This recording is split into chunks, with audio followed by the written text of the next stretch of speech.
पुणे का महात्मा फुले संग्रहालय, महात्मा फुले म्यूजियम, शहर के सबसे पुराने और महत्वपूर्ण संग्रहालयों में से एक है। यह विशेष रूप से उन लोगों के लिए बेहतरीन जगह है जो इतिहास, विज्ञान और कृषि में रुचि रखते हैं। यह संग्रहालय विभिन्न श्रेणियों में विभाजित है, जहां बहुत ही दुर्लभ चीजें रखी गई हैं। कृषि और हस्तशिल्प, यहाँ खेती के पुराने औजारों, आधुनिक तकनीकों और हस्तशिल्प के नमूनों का शानदार संग्रह है। प्राकृतिक इतिहास, यहाँ आपको विभिन्न प्रकार के जानवरों, पक्षियों और मछलियों के टैक्सिडर्मी, ममीकृत नमूने देखने को मिलेंगे। औद्योगिक और तकनीकी, यहाँ पुराने इंजन, मशीनों के मॉडल और वैज्ञानिक उपकरण प्रदर्शित हैं। हथियार और पत्थर, यहाँ प्राचीन काल के हथियार और दुर्लभ पत्थरों, खनिजों, मिनरल्स का संग्रह भी है। अगर आप पुणे के सांस्कृतिक इतिहास को समझना चाहते हैं, महात्मा ज्योतिराव फुले आधुनिक भारत के समाज सुधारक और शिक्षा के अग्रदूत। आज जब हम भारतीय समाज में नारी शिक्षा और समानता की बात करते हैं, तो एक नाम सबसे पहले उभर कर आता है, महात्मा ज्योतिराव फुले। उन्होंने एक ऐसे समय में समाज की कुरीतियों के खिलाफ आवाज उठाई जब छुआछूत और भेदभाव अपनी चरम सीमा पर थे। प्रारंभिक जीवन और शिक्षा।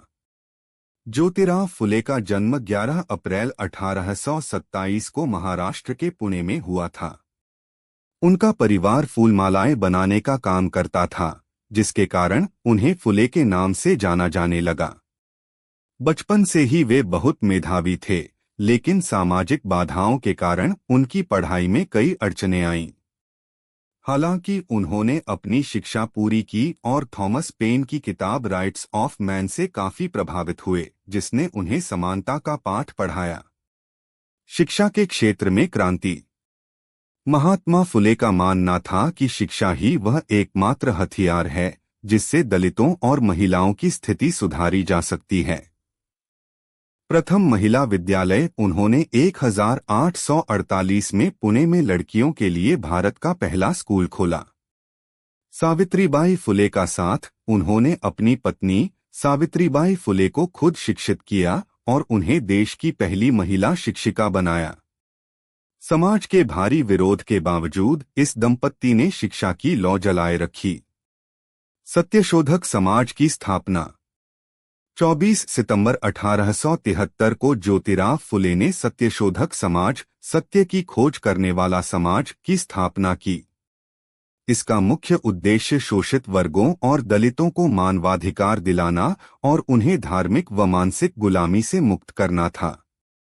उन्होंने तर्क दिया कि ईश्वर की प्रार्थना के लिए किसी बिचौलिए, पुजारी की आवश्यकता नहीं है। प्रमुख सामाजिक सुधार। महात्मा फुले का योगदान केवल शिक्षा तक सीमित नहीं था, उन्होंने समाज के हर वंचित तबके के लिए काम किया। छुआछूत का विरोध, उन्होंने अपने घर का पानी का टैंक अछूतों के लिए खोल दिया, जो उस समय के समाज में एक बहुत बड़ा क्रांतिकारी कदम था।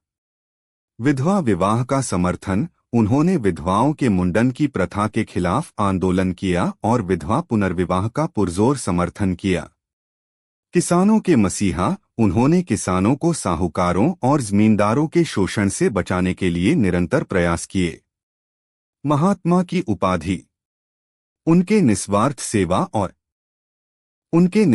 सेवा और समाज के प्रति अटूट समर्पण को देखते हुए 1888 में मुंबई की एक विशाल जनसभा में उन्हें महात्मा की उपाधि से सम्मानित किया गया। प्रमुख कृतियाँ। ज्योतिराव फुले एक महान लेखक भी थे। उनकी कुछ प्रमुख पुस्तकें समाज की वास्तविकता को दर्शाती हैं। गुलामगिरी, शेतक्याचा आसूड, किसान का कोड़ा, सार्वजनिक सत्य धर्म। निष्कर्ष। 28 नवंबर 1890 को इस महान विभूति ने दुनिया को अलविदा कह दिया, लेकिन उनके विचार आज भी करोड़ों लोगों के लिए प्रेरणा का स्रोत हैं। बाबा साहेब अम्बेडकर भी उन्हें अपना गुरु मानते थे। महात्मा फुले ने हमें सिखाया कि समाज को बदलने के लिए साहस और शिक्षा सबसे जरूरी है। शिक्षा के बिना समझ खो गई, समझ के बिना नैतिकता खो गई, नैतिकता के बिना विकास खो गया और विकास के बिना धन खो गया। यह सब एक अविद्या, अज्ञानता के कारण हुआ। सत्यशोधक समाज समानता और सत्य की खोज का एक क्रांतिकारी आंदोलन।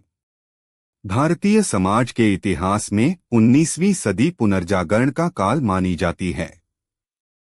इसी दौर में 24 सितंबर 1873 को महात्मा ज्योतिराव फुले ने Satyashodhak Samaj truth seekers society की स्थापना की।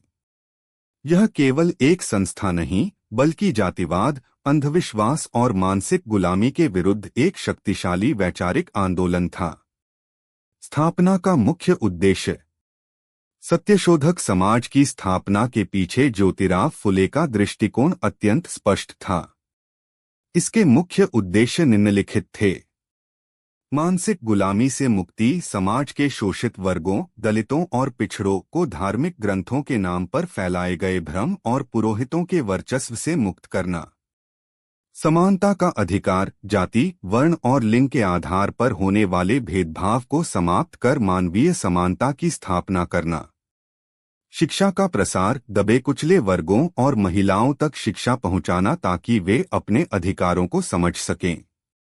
बिना मध्यस्थ के ईश्वर की भक्ति। फुले का मानना था कि ईश्वर और मनुष्य के बीच किसी बिचौलिए, पुजारी की आवश्यकता नहीं है। सत्यशोधक समाज के प्रमुख सिद्धांत। इस समाज के सदस्य कुछ कड़े और प्रगतिशील सिद्धांतों का पालन करते थे। एकेश्वरवाद, ईश्वर एक है और वह निराकार है। सभी मनुष्य उसकी संतान हैं। तर्कसंगत पूजा, किसी भी पूजा या अनुष्ठान के लिए पुरोहित की आवश्यकता नहीं है। विवाह जैसे संस्कार भी बिना ब्राह्मण या पंडित के सरल मंत्रों के साथ संपन्न किए जाने लगे। स्वतंत्रता और तर्क, किसी भी धार्मिक ग्रंथ को आंख मूंदकर स्वीकार न करना बल्कि तर्क की कसौटी पर कसना। सेवा भाव, समाज के कमजोर वर्गों की सेवा करना ही ईश्वर की सच्ची पूजा है। आंदोलन का विस्तार और कार्यशैली। सत्यशोधक समाज ने अपने संदेश को जनवरी से जनवरी तक पहुंचाने के लिए बहुत ही सरल और प्रभावी तरीके अपनाए। दीनबंधु समाचार पत्र। इस आंदोलन के विचारों को फैलाने के लिए दीनबंधु नामक पत्रिका का प्रकाशन किया गया, जिसने किसानों और मजदूरों की आवाज बुलंद की। लोकगीत और नाटक। फुले और उनके साथियों ने तमाशा, लोक नाटक और पोवाड़ा, वीरगाथा गीत के जरिए अनपढ़ जनता को जागरूक किया। सामाजिक बहिष्कार का विरोध। जब दलितों को सार्वजनिक कुओं से पानी पीने से रोका जाता था, तब सत्यशोधक समाज के सदस्यों के खिलाफ डटकर संघर्ष किया। ऐतिहासिक प्रभाव। सत्यशोधक समाज ने भारतीय समाज की नींव हिला दी और दूरगामी परिणाम दिए। Doctor B.R. अंबेडकर की प्रेरणा। बाबा साहेब अंबेडकर महात्मा फुले को अपना गुरु मानते थे। सत्यशोधक समाज द्वारा ऐसी ही और दिलचस्प वीडियो पाने के लिए हमारे चैनल को सब्सक्राइब जरूर करें और बेल आइकन दबाएं।